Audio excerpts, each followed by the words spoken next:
या अभंगामधनं तुकाराम महाराजाने जे ढोंगी लोक आहेत, ढोंगी साधू आहेत, जे अंगाला राख फासतात, अशा ढोंगी साधूबद्दल काय म्हणतात बघूया.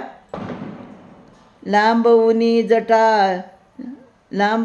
जटा नेसोनी कासोटा, अभिमान मोठा करिता ती, सर्वांगा करिता विभूती लेपन, पाहता मिष्टान्न भक्षावया, तुका म्हणे त्याचा नव्हे हा स्वधर्म, न कळता वर्म मिथ्यावाद.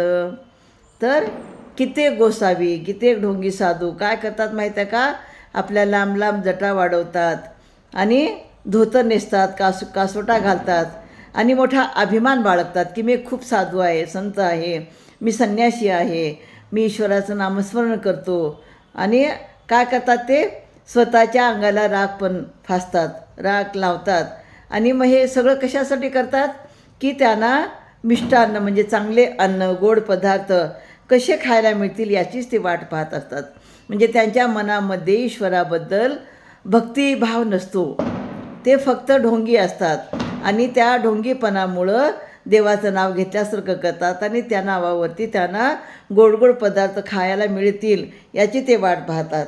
तुकाराम महाराज म्हणतात, खरे तर हा स्वधर्म नाही, पण स्वधर्माचे वर्मच त्यांना न समजल्यामुळे ते खोट्या वादात वाचरणात पडतात. म्हणजे खरा धर्म स्वधर्म काय आहे न कळल्यामुळे हे अशा प्रकारे ढोंगीपणा करतात असं ते सांगतात.